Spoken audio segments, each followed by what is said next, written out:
So, welcome to Path of Exile 2. In this video, we're going to be going through my ultimate beginner guide. I'm going to give you guys some tips and tricks to help you out in the game. So we're going to start off with vendors, and vendors are going to change their stock every single time you level up. So when it comes to the gamble vendors, it's a gamble, they are random. But if we come over to a character like Una is going to have very specific stock, and every time you level up in the game, this stock is going to change. So make sure you are checking all of the vendors, as sometimes, every now and then, they may actually have better loot available to buy than going and killing a really hard boss and getting the boss drops. Some of their loot can be fantastic, so every time you level up, check out the vendors. And next up, to quickly check a simplified form of the DPS for your weapons, all you've got to do is when your inventory is open, if you're on keyboard, press G and open up your skills menu at the same time. When these two are open, I've currently got a bone wand. This is the one that I use, and then say for an example, I wanted to see if the withered wand was any better. Then what you can do is just simply switch them out and look at all of your different skills. So you'll see here, Bone Blast is 30 DPS. I switch out and you'll see Chaos Bolt is 70. However, if you look at Unearth, that's currently 51. With the Withered Wand, I changed to the one that I'm using, that goes up to 53. So it's a slight DPS increase. And then if we check out Flame Wall and Incinerate, my current wand, Flame Wall is 174. It's not even active on that one. And Incinerate with the Withered Wand is 57. With my wand that I had there originally is 64. There's a very, very simplified version of the DPS, but that is a quick way to check it out. And then next up, if you want to pay attention to the DPS and stuff of your support gems, how they help your build, like when you're putting them on your skills and everything, then what you want to do is come to your skills menu, G on keyboard, and for an example, with the flame wall here, if we open this up, you are going to see a lot of detailed information about it. So we've got average damage per use is 116, DPS is 174. Then you've got the total damage, you've got the fire damage. Now there are so many different things. If we close this one, you'll see if we come down to Incinerate, you've got a bunch of different stats there. And then also if we go up to, let's go to Unearth, you're going to see all of those stats there. Bone Blast, you're going to see all of these stats. So if you're wanting a more detailed information breakdown, then make sure you are using the little arrow to expand it so that you can see all of the DPS. And then when you're messing around with your support gems, if we go back to Unearth, it's 53.61, whereas if I click this and take it out, you can see that all of the stats are changing in real time, so it helps you determine whether the support gems are actually going to be that much of a benefit or not. And talking of support gems, the next tip is to make sure you untick a specific box. This box is going to mess up so many beginner players. I don't know why developers do this. In a lot of games, you'll get simple settings that are going to massively help the player if they're not on their default option. When I say that, when we go to support gems, if I right click to use this, you're going to see here with Bone Blast, I've got an option of using these 3 gems. That's because it's on recommended.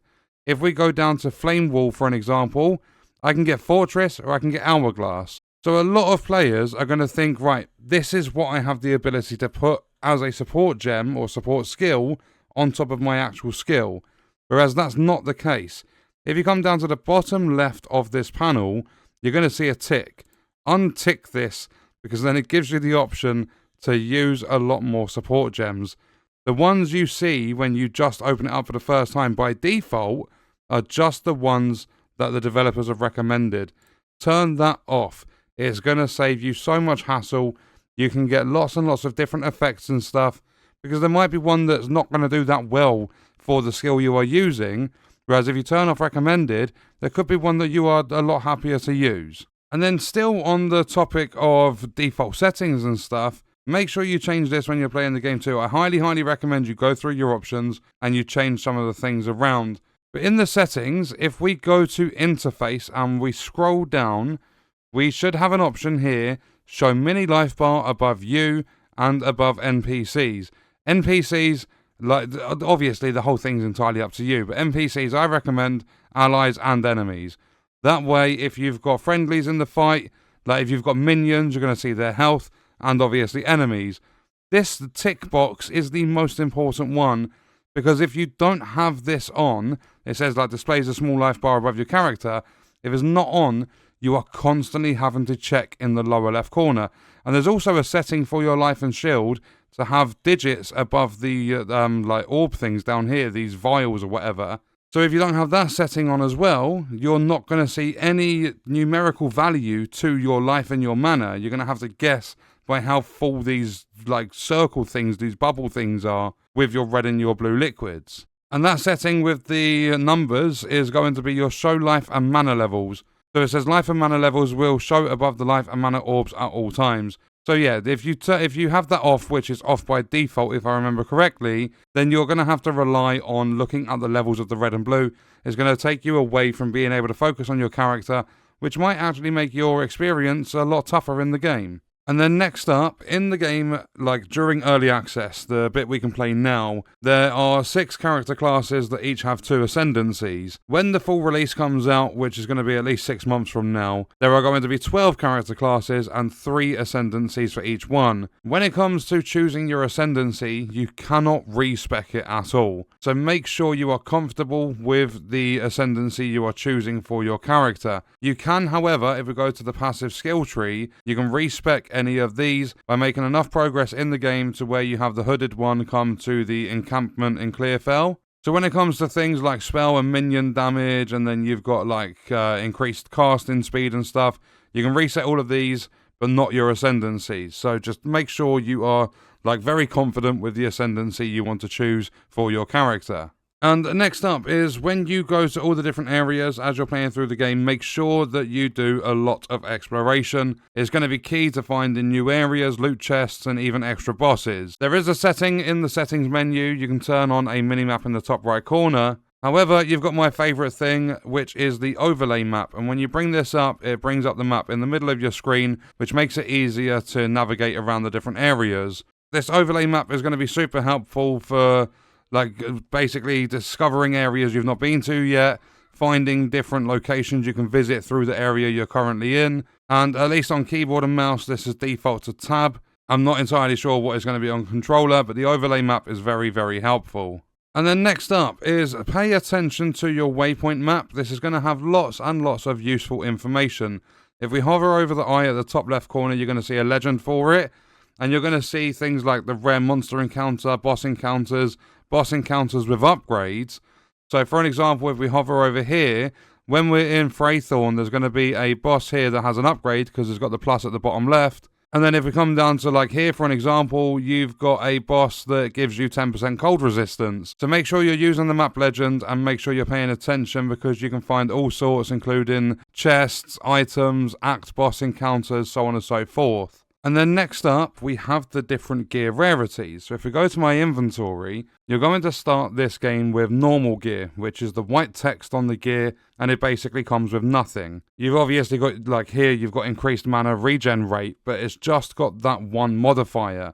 And then what you do is you come from white up to blue, which is known as magic items. And magic items have the ability to have up to 2 modifiers. So you would get your base modifier, like 27 to max mana. And then you would get up to 2 modifiers, so 37 to accuracy rating. Then I could get something else like mana regen rate or something like that. You'll see over here I've got a magic item that has 2 modifiers. And then from blue it goes up to yellow, which are rare items, and these have the like your standard modifier. Then you get up to 6 additional modifiers that you can put on your gear. So you'll see with this rare I've got 5 extras. And then there's one more rarity. You go from your normal, your magic, your rare, up to unique. And unique is, as it says on the tin, they are unique items. So if we move down and we hover over these sandals, you're going to see that they are orange. So it goes white, blue, yellow, orange. And these aren't necessarily going to give you the ability to have 25 modifiers compared to 6 because it's a higher rarity. These are going to have their very unique modifiers. So you'll see on this pair of sandals, I get 10% increased movement speed. I get +9 on my intelligence, and I get reduced energy shield recharge rate and a faster start of my energy shield recharge. And you can get all sorts of unique items, you can get loads of different rare items, and the best thing is, if we now go from my inventory to my stash, you can actually upgrade a normal item all the way up to rare. You can't upgrade to unique because they are unique.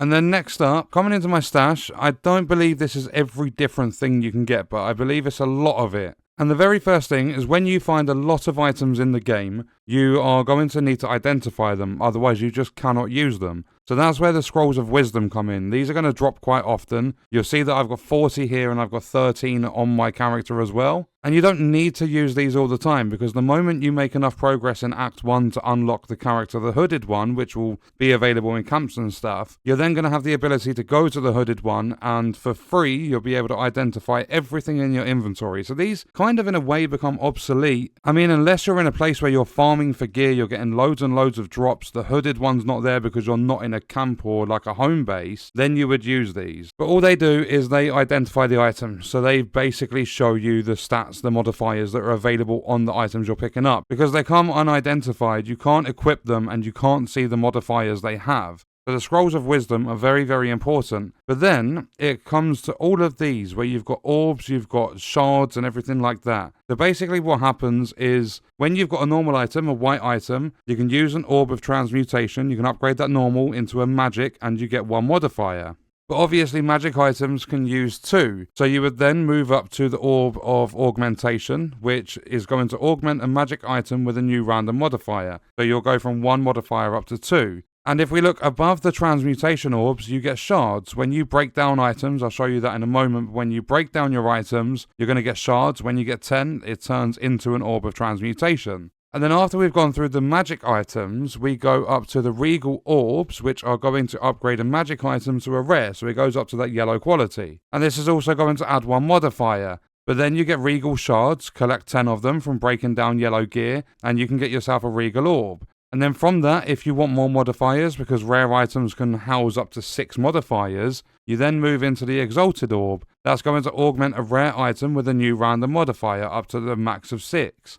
And then if we go to the last one in this section, we've got the Orb of Alchemy. There is one more, I'll show you that in a moment. At least as far as I'm aware, there's one more. But the Orb of Alchemy is going to upgrade a normal item. So from white, it skips the magic, so it skips the blue tier. It goes straight from white up to yellow, and it comes with 4 modifiers. So these are going to be very, very rare because they upgrade a significant amount. And then after all of that, we've got Artificer Shards. 10 of these become an Artificer's Orb. And that orb is going to add a rune socket because there are runes and sockets in this game. So it adds a socket to a weapon or a piece of armor. And this, instead of disenchanting, this is done through salvaging. But then we've got Blacksmith's Whetstones. They improve the quality of a martial weapon. And then we've got Armorer's Scraps, which improve the quality of an armor. So if we have a look at my wand up here, you're going to see it's got Blood Needle Bone Wand. It says wand, then quality is 7%. If we inspect and we hover over quality, it's going to give you a description as to what it does. So for an example,